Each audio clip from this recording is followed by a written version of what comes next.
Hello friends, welcome you all. आज हम vision IAS के 2 जून वाले डेली करंट अफेयर्स डिस्कस करेंगे। So let's move to our first article. RDSO यानी कि research design and standard organisation, this organisation becomes the first standard body जो one nation one standard scheme को join करेंगे। हम detail से बात करेंगे one nation one standard scheme क्या है और आरडीएसओ के बारे में भी जानेंगे, क्योंकि इस ऑर्गेनाइजेशन का नाम जनरली न्यूज में नहीं रहती है, पर ये न्यूज में आई है तो इंपॉर्टेंट हो जाती है प्रीलिम्स पॉइंट ऑफ व्यू से। सो आरटीएसओ की बात करें यानी कि research design and standards organization, ये आपका जो रेलवे मिनिस्ट्री है, रेलवे मिनिस्ट्री की sole research and development wing है और इसे अब रिकॉग्नाइज किया गया है स्टैंडर्ड डेवलपिंग ऑर्गेनाइजेशन के रूप में by bureau of Indian standards.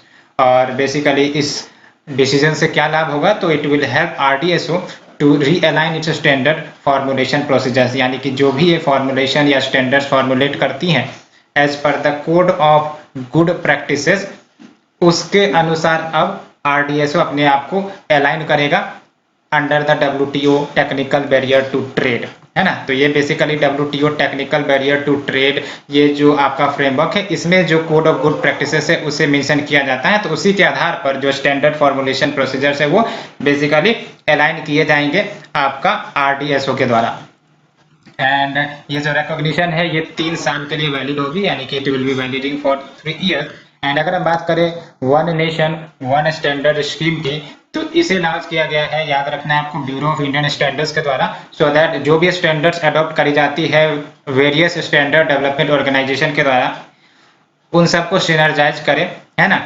और अल्टीमेटली कह सकते हो कि जो आपका स्टैंडर्ड्स मतलब समझते हो, जैसे कोई भी प्रोडक्ट हो गए, प्रोडक्ट की क्वालिटी क्या है, कैसी है, उस हिसाब से आपका स्टैंडर्ड्स और स्टैंडर्ड मार्क भी दिए जाते हैं। जैसे आप देख सकते हो आईएसआई मार्क आपने सुना होगा, एज मार्क आपने सुना होगा, और सर्टिफाइंग एजेंसी जो है वो डिफरेंट हो सकती है और प्रीलिम्स में इस प्रकार के क्वेश्चंस आते हैं, है ना। और इसे आपको याद रखना है कि करंटली बीआईएस यानी कि bureau of Indian standard only national body है जो स्टैंडर्ड्स को फ्रेम करती है ना, स्टैंडर्ड्स को फ्रेम करती है। और अगर कोई प्रोडक्ट उस स्टैंडर्ड्स को फुलफिल करता है तो उसे उस प्रकार के स्टैंडर्ड्स या मार्क जो है लोकेट कर दिए जाते हैं। याद रखना है आपको, only national body that frames standard and different institutions और पीएसयू वो भी अपने स्टैंडर्ड्स बनाती है स्पेसिफिक डोमेन्स में, है ना, अपने अपने सेक्टर्स में वो अपने स्टैंडर्ड्स को डेवलप करती है। लेकिन आपको याद रखना है कि नेशनल बॉडी के लेवल पर बात करें तो बीआईएस जो है वो आपका ओनली नेशनल बॉडी है जो स्टैंडर्ड्स को बनाते हैं, फ्रेम करते हैं।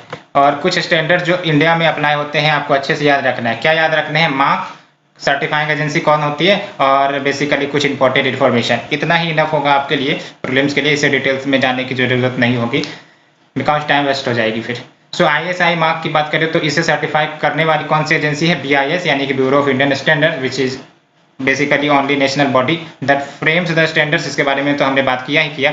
और याद रखना, अगर हम बात करते हैं आईएसआई मार्क की, तो ये मैंडेटरी है for a number of products, यानी कि आपको पता होना चाहिए सारे प्रोडक्ट के लिए तो मैंडेटरी नहीं होती है, but certain number of products के लिए मैंडेटरी होती है, स्पेशली जो इलेक्ट्रॉनिक गुड्स आते हैं। लेकिन कुछ अदर मैन्युफैक्चर्ड प्रोडक्ट्स के लिए ये वॉलंटरी होती है। याद रखना है आपको, सारे गुड्स के लिए आईएसआई मार्क लेना मैंडेटरी नहीं है।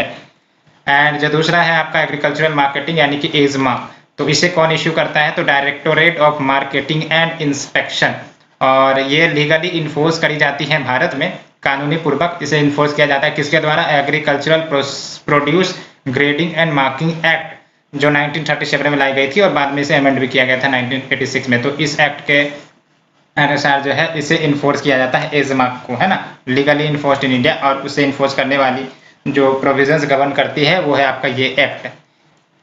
एंड जो नेक्स्ट है वो आपका fruit products order FPO mark, और एफपीओ मार्क कौन इशू करता है? तो ministry of food processing industry, और ये आपका सर्टिफिकेशन है which is mandatory on all processed food products जो भारत में बेचे जाते हैं। याद रखना है आपको, ये मैंडेटरी है वो सारे प्रोसेस्ड फूड प्रोडक्ट्स के ऊपर, फ्रूट प्रोडक्ट्स के ऊपर बेसिकली जो भारत में बेचे जाते हैं, और जो आपका मार्किंग की जाती है वो basically as per the food safety and standard act of 2006। And we have the BIS hallmark, और इसे कौन ग्रांट करेगा, तो BIS आपको ही पता है ना। और ये आपको देखने को मिलता है जो आपके ज्वेलरीज होते हैं उसके ऊपर आपका हॉलमार्क का कंसेप्ट होता है ना, सो दैट जो स्टैंडर्ड सेटअप किए जाते हैं BIS के द्वारा उसे वो कंफर्म कर रहा है या नहीं कर रहा है, सो दैट ओरिजिनल और डुप्लीकेट में अंतर किया जा सके। And we have the Indian organic certification, इसे कौन इश्यू करती है, agricultural and processed food product export development authority यानी कि एपीडा इसे आपका सर्टिफाई करती है। और ये सर्टिफिकेशन मार्क है ऑर्गेनिकली फार्म्ड प्रोडक्ट का जो भारत में मैन्युफैक्चर होते हैं, सो दैट फार्मर्स को रिम्यूनरेटरी प्राइस मिले। वंस ये पता चले कि भाई साहब हाँ इस फूड में क्वालिटी होगी, वो कैसे पता चलेगा, जब सर्टिफिकेशन मार्क होगा, because certification guarantees the quality. तो प्रीलिम्स के लिए काफी महत्वपूर्ण है ये चारों के चारों, और कौन सर्टिफाइंग एजेंसी है और किस लिए है, कुछ इंपॉर्टेंट कहाँ मैंडेटरी है, कहाँ लीगली इन्फोर्स्ड है ना, ये पता होने चाहिए। इतने इन्फॉर्मेशन तो आपको बेसिक है, पता होने ही चाहिए, तब आप कोई भी क्वेश्चन इससे जुड़े अटेम्प्ट कर सकते हो। और BIS के बारे में आपको पता होना चाहिए, है ना। और RDSO यानी कि जो आपका research design and standard organization है, ये जरूर याद रखने, R&D विंग है किसका, रेलवे मिनिस्ट्री का, और इसे स्टैंडर्ड डेवलपिंग ऑर्गेनाइजेशन का टैग मिल चुका है ब्यूरो ऑफ इंडियन स्टैंडर्ड के द्वारा।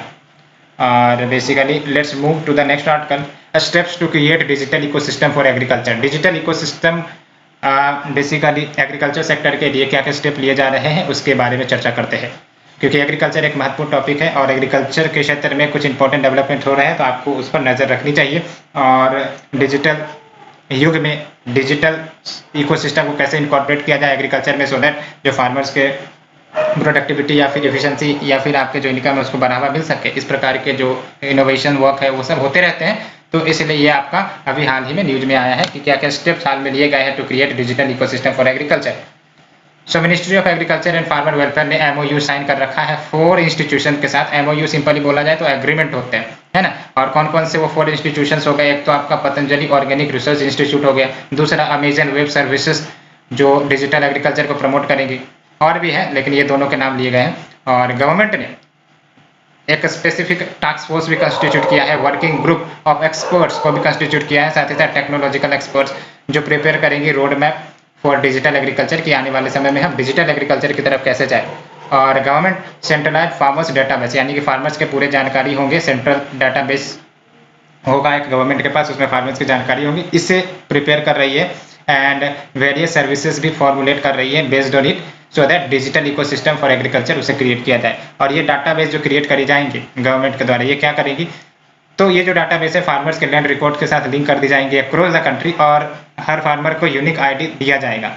और एक इंटीग्रेटेड फार्मर्स का डाटाबेस अगर होता है, सेंट्रलाइज डाटाबेस होता है, तो जो भी इंफॉर्मेशन है related to the benefits assistance जो प्रोवाइड करे जाती है वेरियस स्कीम्स के द्वारा, उसको एक जगह पर रखा जा सकेगा। मॉनिटरिंग, अकाउंटेबिलिटी, ट्रांसपेरेंसी कहीं ना कहीं अच्छे से हो सकेगी, क्योंकि काफ़ी ज़्यादा देखने में आता है कि जो बूस्ट बेनिफिशरीज है वो ज़्यादा हो जाते हैं देन द ओरिजिनल बेनिफिशरीज। तो इस प्रकार के इश्यूज जो है डिजिटल मीडियम से कहीं ना कहीं हैंडल हो सकते हैं। तो क्या क्या इनिशिएटिव लिए गए हैं इस डायरेक्शन में, तो देख लो। We have the national agriculture market यानी कि ई-नैम, जिस पर जो फार्मर्स होते हैं वो अपने प्रोडक्ट बेच सकते हैं, और एक स्टेट से दूसरे स्टेट जो है प्रोडक्ट्स को बेचा जा सकता है ना। तो ये अच्छा है, सो दैट रिम्यूनरेटरी प्राइसेस फार्मर को मिल सके। साथ ही साथ किसान पोर्टल है जो फार्मर्स को मदद करते हैं to take informed decision for efficient farming, कि कैसे हम फार्मिंग को एफिशिएंट किया जा सके, और भी डिटेल्स इस पर प्रोवाइड करी जाती है। Farmers can access that and can act accordingly. And we have soil health card software, इसे स्टैंडर्डाइज किया जा रहा है। साथ ही साथ वेब बेस्ड सॉफ्टवेयर जो डेवलप की गई है to provide integrated nutrient management. And साथ ही साथ GIS और रिमोट सेंसिंग यानी कि जो आपके सैटेलाइट है उसका भी इस्तेमाल किया जा रहा है। और आपने सुना होगा प्रधानमंत्री फसल बीमा योजना के लिए इस प्रकार का जो आपका रिमोट सेंसिंग सैटेलाइट है उसे जो है यूज किया जाता है, सो दैट जो भी लॉस है उसे आकलन किया जा सके, और बेस्ड ऑन दैट वो आपका जो इंश्योरेंस है, क्लेम, इंश्योरेंस क्लेम कहते हैं, उसे इंश्योर किया जा सके, दिया जा सके। अदर इनिशिएटिव तो we have Kisan Suvidha, crop insurance, android app, M Kisan application जो आपका डिजिटल एग्रीकल्चर को प्रमोट कर रही है। क्वेश्चन आ सकता है डिजिटल एग्रीकल्चर माने क्या, और सरकार की तरफ से क्या क्या स्टेप्स लिए जा रहे हैं। इवन अगर नहीं आता है तो आपको कंक्लूजन के रूप में पता होना चाहिए कि सरकार की तरफ से क्या क्या स्टेप लिए जा रहे हैं, सो दैट ये पता रहे कि हाँ इस सेक्टर में भी काम चल रहा है। और सो प्रीलिम्स के लिए एज सच उतना इंपॉर्टेंट नहीं है, मेंस के लिए काफ़ी इंपॉर्टेंट है। मेंस के लिए एग्रीकल्चर टॉपिक को आप इसे लिंक कर सकते हैं कि गवर्नमेंट जो है वो पुश कर रही है डिजिटल एग्रीकल्चर के लिए। So let's move to the next article, mercy killing application for 9-year-old raised in Andhra Pradesh court. तो ये आपका मर्सी किलिंग एप्लीकेशन रेज किया गया है। तो क्या है आप यूथेनेशिया के बारे में आपने सुना भी होगा, जिसमें क्या होता है मर्सी किलिंग, यानी कि जो आपका लेट से कि एक कोई व्यक्ति है जो आपका शरीर से काफ़ी अस्वस्थ कोमा में रहता है, तो यूथेनेशिया बेसिकली इसलिए दिए जाते हैं सो दैट उसको पेनलेसली डेथ करवा दिया जा सके, है ना। तो painlessly putting to death a person, या तो वो बहुत ओल्ड हो या फिर काफ़ी ज़्यादा बीमार हो, है ना, पेन से बेसिकली विचलित हो, है ना, इस प्रकार की स्थिति अगर बन रही होती है तो यूथेनेशिया दे दी जाती है। और ये दो प्रकार की हो सकती है, पैसिव यूथेनेशिया और एक्टिव यूथेनेशिया। इन दोनों को हम ग्राफ में देखेंगे।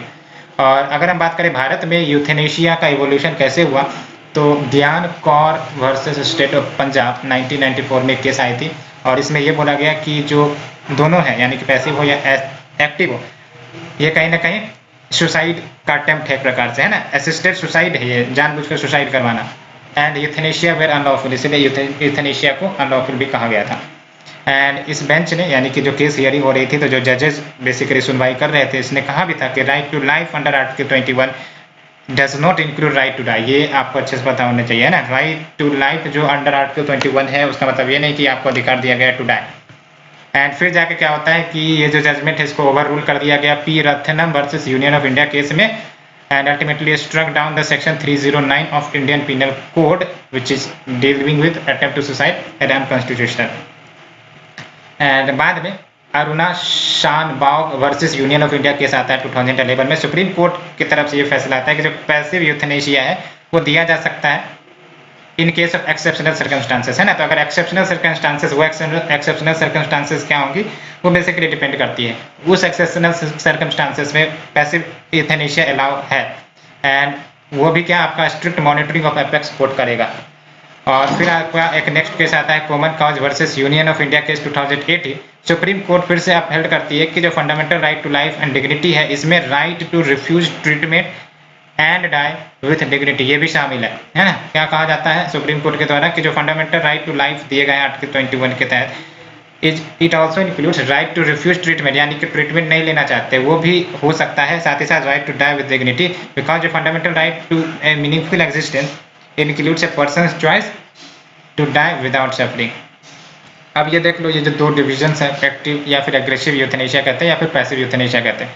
एक्टिव या एग्रेसिव यूथेनेशिया में क्या होता है, कोई पर्सन को किल कर दिया जाता है एक्टिव मीन्स से।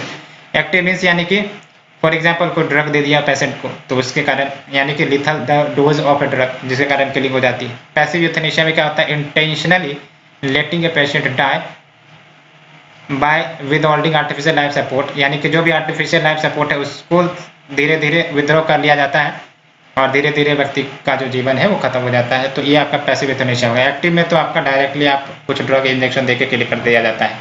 सो ये हमने डिटेल से डिस्कस किया।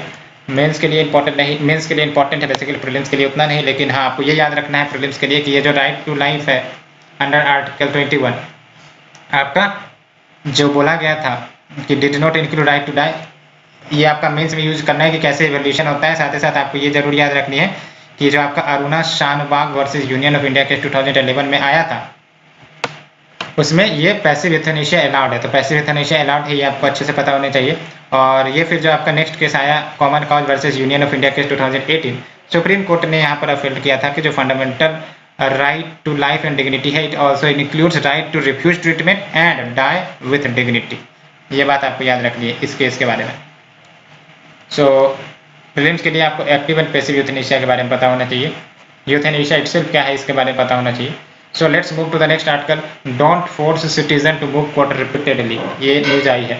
तो बेसिकली दिल्ली हाई कोर्ट ने कहा है कि जो सिटीजन है उनको कंपेल नहीं किया जाना चाहिए अथॉरिटीज़ के द्वारा, है ना, कि आप लिटिगेशन करो, बार बार करो, उसी इश्यू पर करो और फिर आप कोर्ट के चक्कर लगाते चलो। तो इसको या इस स्थिति को न करने के लिए बेसिकली दिल्ली हाई कोर्ट के द्वारा कहा गया है ना। अगर कोई मैटर डिसाइड हो गया है कोर्ट या ट्रिब्यूनल के द्वारा, तो आप बार बार जो है कोर्ट मूव ना करते रहो, बार बार पिटीशन फाइल ना करते रहो, लिटिगेशन फाइल ना करते रहो, ये बातें कही गई है ना। तो बेसिकली ये जो स्टेटमेंट दिल्ली हाई कोर्ट के द्वारा दिया गया है, इन्होंने बेसिकली जो व्यू है नेशनल लिटिगेशन पॉलिसी का, उससे ये स्टेटमेंट्स निकाले हैं, है ना। कहा गया कि facts are similar and decisions have already rendered by competent court या ट्रिब्यूनल तो उसे फॉलो किया जाना चाहिए सब्सिक्वेंट सिमिलर मैटर्स में भी। तो इसीलिए यहाँ से आपका दिल्ली हाईकोर्ट के द्वारा स्टेटमेंट कहा गया था। और जो आपका NLP है यानी कि नेशनल लिटिगेशन पॉलिसी, इसे 2010 में फॉर्मुलेट करी गई थी और ये एक प्रकार से अटेम्प्ट था जिसके तहत स्ट्रेटजीज प्रोवाइड करी जाए सो दैट गवर्नमेंट लिटिगेशन को मैनेज किया जाए। और इसमें सजेशन आई थी कि इंटरनल मॉनिटरिंग सिस्टम हो सो दैट लीगल बर्डन हर एक डिपार्टमेंट का उसे ट्रैक किया जा सके। साथ ही साथ इंटर मिनिस्ट्रियल बॉडीज को रिकमेंड किया जाए सो दैट कि वो लिटिगेशन को देख रेख करे नेशनल और रीजनल लेवल, सो दैट ये लिटिगेशन कोर्ट तक पहुंचने से पहले प्रॉपर एनालिसिस हो जाए कि हाँ ये इसमें कोई सही बात है या नहीं है, या फिर ऐसे ही पेंडेंसी बढ़ रही है ना। और government in states as well as centre, देख सकते हैं आप, है ना, जो गवर्नमेंट है स्टेट्स में या फिर सेंट्रल लेवल पर जो गवर्नमेंट है, ये लिटिगेंट्स है 46% ऑफ टोटल 3.14 करोड़ केसेस। आप समझ सकते हो कितनी, एक प्रकार से 50% कह सकते हो, है ना। टोटल 3.14 करोड़ केसेस जो कोर्ट्स में है डिस्ट्रिक्ट से लेकर सुप्रीम कोर्ट में, उसमें 46% तो आपका जो लिटिगेंट्स है वो गवर्नमेंट है, यानी कि सेंटर या फिर स्टेट। आप सोच सकते हो कितनी बड़ी इश्यू है। और रिलेटेड न्यूज में सुप्रीम कोर्ट ने रिमार्क किया कि जो स्कोर ऑफ फ्रिवुलस मैटर उस वो डिसफंक्शनल कर रही है, और it's noted that 90% of the cases were frivolous. और ये भी बोला गया सुप्रीम कोर्ट के द्वारा, है ना, कि 90% ऑफ द केसेस है तो फ्रिवुलस है, यानी कि इसमें कोई बात है ही नहीं। और supreme court has overall 67,898 pending cases, जिसमें आपका 49,000 केसेस ये फ्रेश केसेस हैं जो अभी भी एडमिशन के लिए कंसिडर किए जा रहे हैं। So let's move to our next article. ये आपको फैक्ट्स याद रखने चाहिए, मेंस के लिए आप यूज कर सकते हो। जैसे for example total supreme court में इतने सारे पेंडेंसी वाले केसेस है, उसके बाद क्या आपका जो टोटल लिटिगेंट्स है जो भी है आपके केसेस, उसमें आपका 46% तो आपका गवर्नमेंट की तरफ से ही है, रेंजिंग फ्रॉम डिस्ट्रिक्ट से सुप्रीम कोर्ट। तो इसको आपको याद रहनी चाहिए। So let's move to the next article, FDI direct and indirect tax yearly collection trend. तो ये कुछ ट्रेंड्स आए हैं, इसके बारे में देखते हैं। तो बेसिकली जब 2020-21 में total foreign direct investment, foreign direct investment यानी कि फॉरेन से जो डायरेक्ट इन्वेस्टमेंट आ रहा है उससे हम कह सकते हैं फॉरेन डायरेक्ट इन्वेस्टमेंट। और जो 2020-21 में जो ये रहा है आपका $81.7 बिलियन का, और कहा जा रहा है बढ़ा है 10% से as compare to the previous year, यानी कि पिछले साल के कंपेरिजन में ये जो आपका FDI है वो 10% से बढ़ा है। ये आपका ministry of commerce and industry कह रहा है। लेकिन जो डायरेक्ट इन्वेस्टमेंट भारत में आ रहे हैं ऑन ए नेट बेसिस यानी कि जो आपका FDI बाय इंडिया, यानी कि आपका इंडिया भी दूसरे देशों में आपका इन्वेस्ट करता है, और दूसरा कि दूसरे देश के इन्वेस्टमेंट भारत में आते हैं, तो दोनों का जो नेट है उसी को हम कहते हैं आपका नेट FDI, है ना। वो आपका देख सकते हैं 0.8% ही राइज हुआ है 2020-21 में ओवर द लास्ट ईयर, है ना। ये लेकिन ग्रो हुआ है बट काफ़ी कम। और इसे तो आप पता होगा, आपने प्रीलिम्स के एग्जाम में भी सॉल्व किया होगा कि जो सिंगापुर है वो भारत में टॉप इन्वेस्टर है, वहाँ से सबसे ज़्यादा अमाउंट ऑफ मनी FDI के रूप में आती है, और गुजरात जो है वो आपका टॉप FDI डेस्टिनेशन रहा है, उसके बाद महाराष्ट्र। तो ये आपको याद रखने हैं प्रीलिम्स के लिए। और अगर हम बात करें अगर FDI इनफ्लो राइज होता है तो क्या महत्वता आएगी, है ना। FDI और FPI आपको याद रखना है। FDI जो आती है वो स्टेबिलिटी लेके आती है, एम्प्लॉयमेंट बनाती है, जबकि FPI होती है वो बेसिकली शेयर में इन्वेस्ट किए जाते हैं, सिर्फ और सिर्फ उनका ऑब्जेक्टिव रहता है कि प्रॉफिट मार्क करना, है ना। तो इसलिए हम कह सकते हैं कि जो FDI है वो लेस वोलेटाइल होता है फॉरेन पोर्टफोलियो इन्वेस्टमेंट से, क्योंकि foreign portfolio investment short term का होता है। जब प्रॉफिट देखी तो वो आपका इन्वेस्ट कर देते हैं, जब प्रॉफिट नहीं है तो वो पैसे निकाल लेते हैं। एंड जब FDI आएगी तो उसके साथ साथ आपका transfer of technology, because FDI आती है कंपनी सेटअप करने के लिए, कंपनीज में कैपिटल बढ़ाने के लिए, है ना, R&D बढ़ाने के लिए। साथ ही साथ लेबर एंड मैनेजमेंट स्किल्स भी इंप्रूव होंगे, and it is a sign of improved investment climate. अगर FDI भर भर कर आ रही है तो इसका मतलब क्या है कि जो कोई नेशन है वो अच्छा इन्वेस्टमेंट डेस्टिनेशन है। और इन सिमिलर न्यूज जो कंट्रीब्यूशन है सेंटर के इनडायरेक्ट टैक्सेस का GDP में, वो आपका डायरेक्ट टैक्स के कंपैरिजन में बढ़ा है आफ्टर 4 ईयर्स। और देख सकते हो ये जो इनडायरेक्ट टैक्सेस में बढ़ोतरी हुई है वो बेसिकली वो इसीलिए because 63% year on year jump देखने को मिला है एक्साइज ड्यूटी कलेक्शन में। यानी कि क्या कारण बताया जा रहा है, एक्साइज ड्यूटी कलेक्शन में बढ़ोतरी हुई है, इसीलिए आपका इनडायरेक्ट टैक्स में बढ़ोतरी आई है ना। तो ये याद रखना है। Similar news contribution of centres indirect tax in GDP, है ना। GDP में जो इनडायरेक्ट टैक्स का कंट्रीब्यूशन अगर देखा जाए, है ना, तो वो कहीं ना कहीं डायरेक्ट टैक्स से एक्सीड किया है। तो एक कारण बताया जा रहा है एक्साइज ड्यूटी कलेक्शन में बढ़ोतरी आई है, और दूसरा कारण बताया जा रहा है कस्टम ड्यूटीज में भी बढ़ोतरी आई है, इसीलिए। और अगर हम बात करें share of direct tax in GDP, वो फॉल हुआ है, वो 15 ईयर्स लो, 15 ईयर्स लो रही है। 2020-21 में, लेकिन for the first time in 12 years income tax collection were higher than corporation tax collection. तो ये भी क्योंकि आप बार बार पढ़ते होंगे कि जो कॉर्पोरेशन टैक्स है वो ज़्यादा होती है, इनकम टैक्स है ऐसे ऐसे, लेकिन ये कहीं ना कहीं इस बार ये देखने को मिल रहा है अप्रोक्स 12 ईयर्स बाद कि जो इनकम टैक्स कलेक्शन है वो हायर रहा है कॉर्पोरेशन टैक्स कलेक्शन से। So let's move to the shorter news. National human rights commission. तो नेशनल ह्यूमन राइट्स कमीशन की बात करें तो रिसेंटली जस्टिस अरुण कुमार मिश्रा इसको अपॉइंट कर दिया गया है head of national human rights commission of India, है ना।